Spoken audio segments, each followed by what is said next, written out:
This is a reading from the Madhya Kand, chapter 5, the Vyas Puj of Nityananda Prabhu.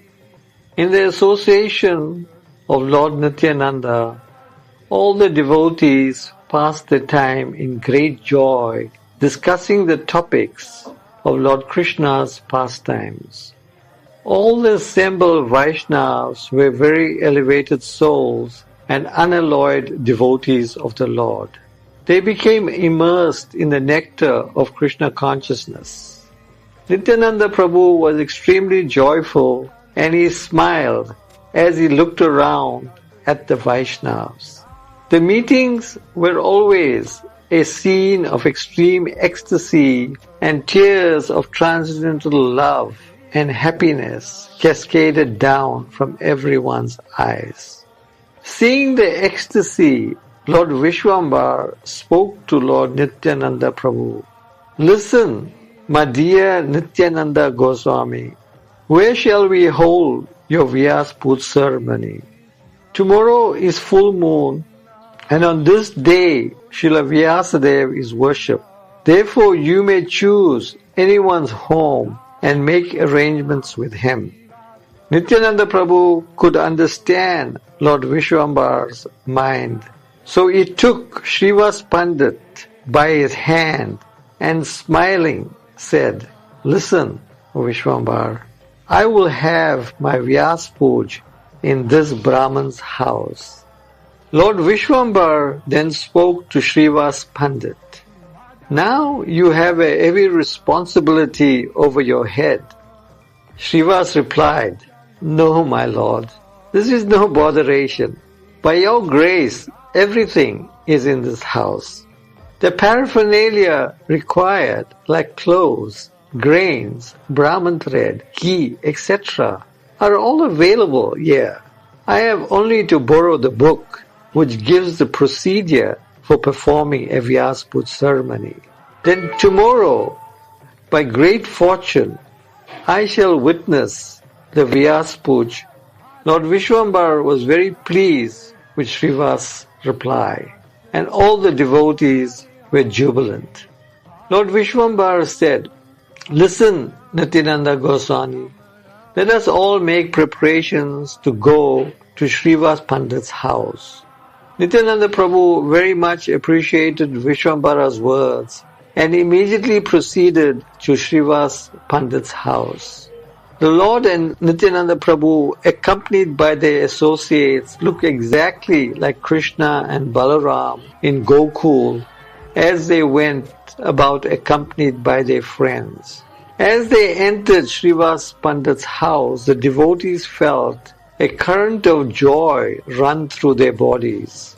The Lord ordered the doors to be closed, allowing only friends and relatives inside. Then upon the signal from Lord Vishwambar, they began singing bhajans and kirtans, and gradually the external world faded into oblivion. Chanting was ecstatic and befitting the occasion of Vyas Puj. The two lords began to dance ecstatically, surrounded by the devotees who were singing. The bond of love and affection exists eternally between Lord Nityananda and Lord Vishwambar. And now, as they danced together, each one was immersed in the thought of the other. The devotees were experiencing extraordinary joy.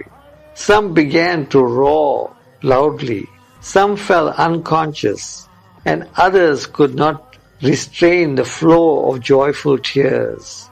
The two Supreme Lords were experiencing all the symptoms of ecstasy like shivering, pallor, horripilation, crying, and falling unconscious. Who can describe all the ecstatic symptoms that they manifested? The two lords danced, lost in their ecstasy. Often they would embrace each other, crying. In the mood of brotherly love, they tried to catch each other's feet. However, because both were wary and cunning, they could not succeed. They were overwhelmed in happiness and rolled on the ground, forgetting their absolute supreme position. Such are their wonderful pastimes. The two supreme lords were lost in the nectar of chanting and dancing. Lord Gaurasundar kept repeating, "Chant, chant," drenching his whole body with tears of happiness. The Lord, having found the personality whose association he had always desired, his eternal brother, Lord Nityananda, was floating on an ocean of eternal, ever-increasing ecstasy. Lord Vishwambara's dancing was completely enchanting, and sometimes he would touch his head with his feet. When Lord Nityananda Prabhu danced, there seemed to be an earthquake. Thus the two Supreme Lords danced in ecstasy. Who can describe such scene of great jubilation? To Nityananda Prabhu the Lord said immediately, "Bring me a plough."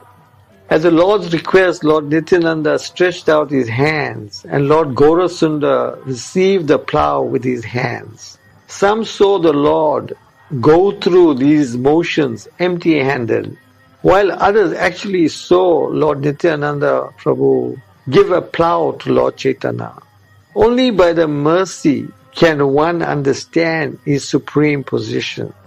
Such confidential pastimes and topics of the Lord, as displayed by Lord Chaitanya and Lord Nityananda Prabhu, are known only to a very few limited souls. Hare Krishna. Thank you very much.